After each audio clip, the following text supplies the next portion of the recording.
For 35,000 years, the Jarawa had no contact at all with the outside world.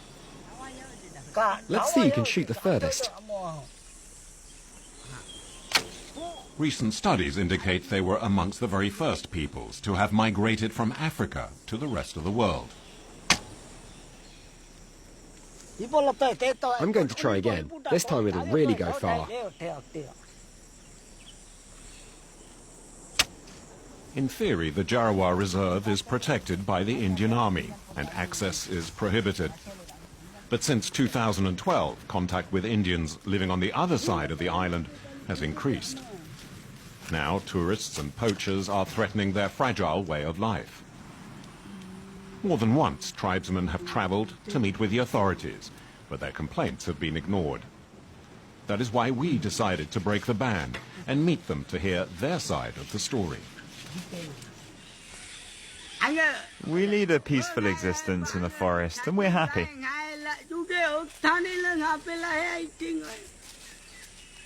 We have everything we need here.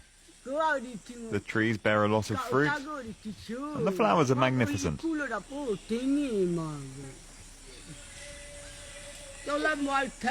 Here, everything is beautiful and peaceful. We like sharing everything. We are all together. And we only hunt what we need.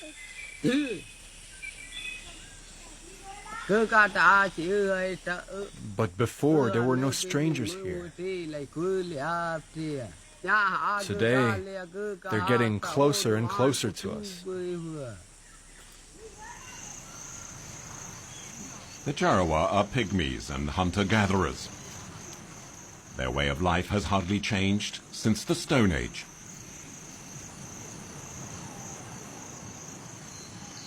The change has come quickly, and they now have tools, torches, and kitchenware. And they have started wearing clothes. Most of their possessions were given to them by the park rangers. Rangers who were created by the Indian government to protect the Jarawa from the outside world. Since then, however, their way of life has been changed forever.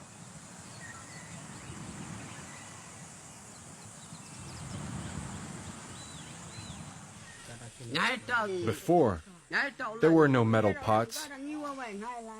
There were no metal dishes. Sometimes you have to walk at night, but it's too dark. In the past, we used to make candles from beeswax. But today, we have torches. The Indians give them to us. They provide more light and save us from darkness.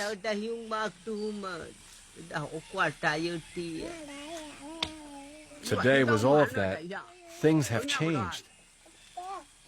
Today, we can walk at night. In the early hours of the morning, the men go hunting. But there's a constant fear of running into outsiders.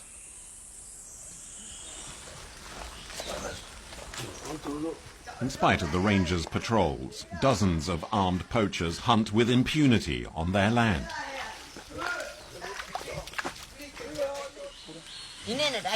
There are armed poachers who shoot at us. They steal from us. They try to scare us. They want to buy wild pigs from us. They set traps to catch them. They kill our pigs. Sometimes they even give us a little money or clothes. That's how they steal our game. Before, we only ate pigs, but now there are hardly any left. We were forced to hunt deer for food. We don't know what to do anymore. We sit down and think about all that. We think about it all the time.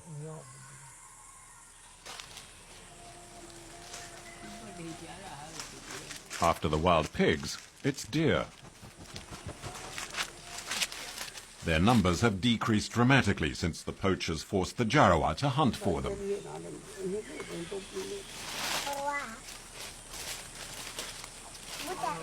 wild game is being sold illegally on the Indian market.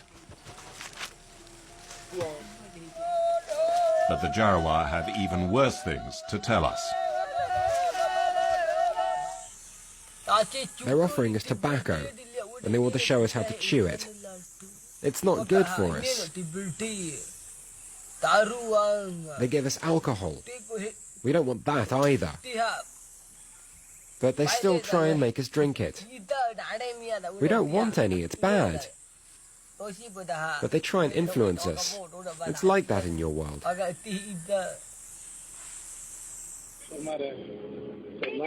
The Jarawa have been given a tiny glimpse of our world, but the increasing number of tourists is starting to make them feel like exhibits in a zoo.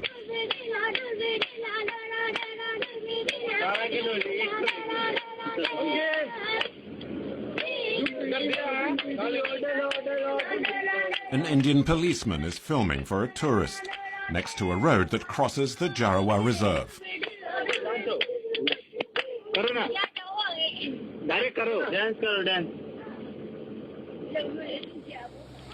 None of the tourists on the Andaman Islands wants to talk about these photo safaris, except for one guide who wishes to remain anonymous.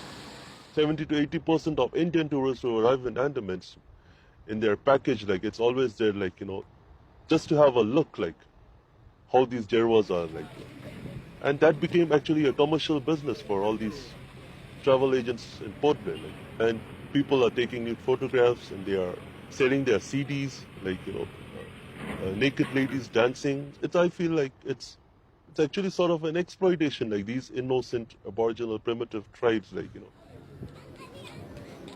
At the beginning of the road are the same signs you will see in game reserves.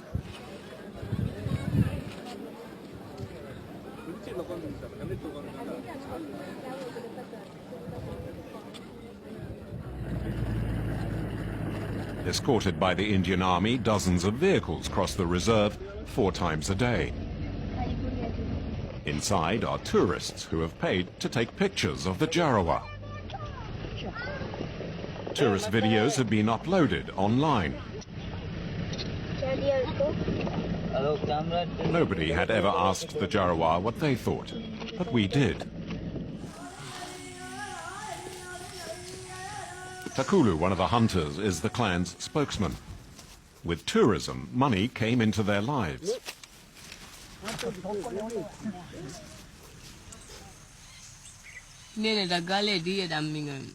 Over there, they give us money to go shopping. We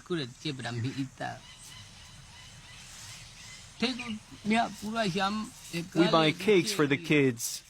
We buy food, sugar, for example.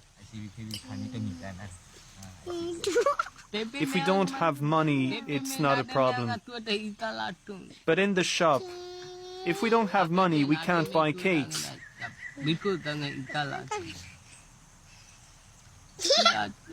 If you don't have money, you can't get anything.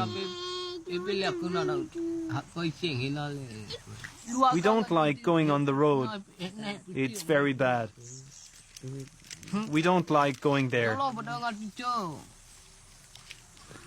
With the Indian government focusing on developing the archipelago, the plight of the Jarawa seems to come a distant second to other concerns. Especially now the Andaman Islands have become the most popular destination for India's new middle class.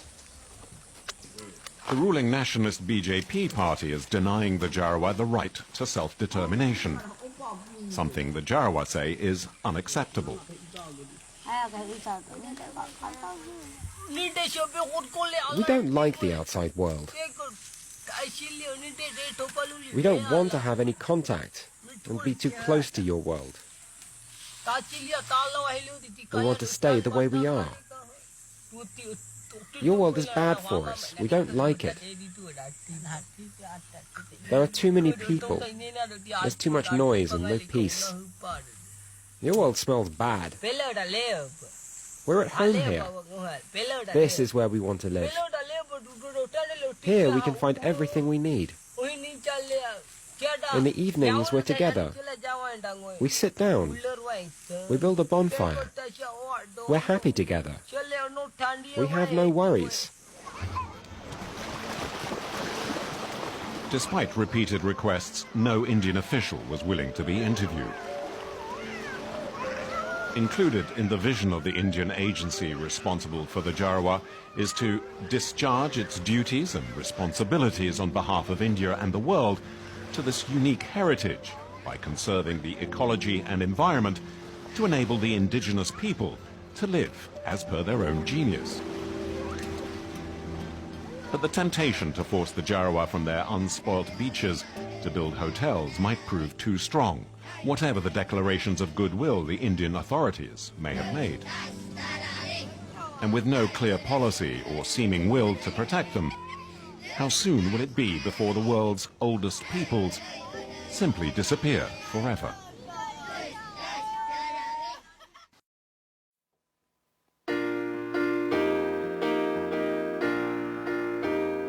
You are young, gifted and black.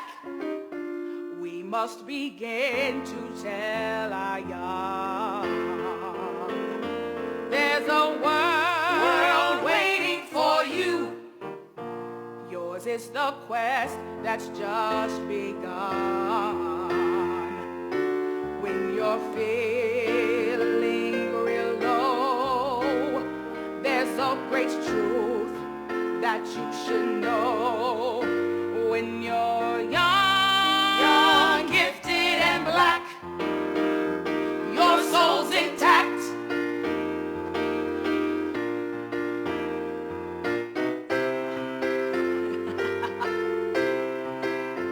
Oh, to be young, gifted and black. Oh, how I've longed to know the truth. There are times when I look back and I am haunted by my youth.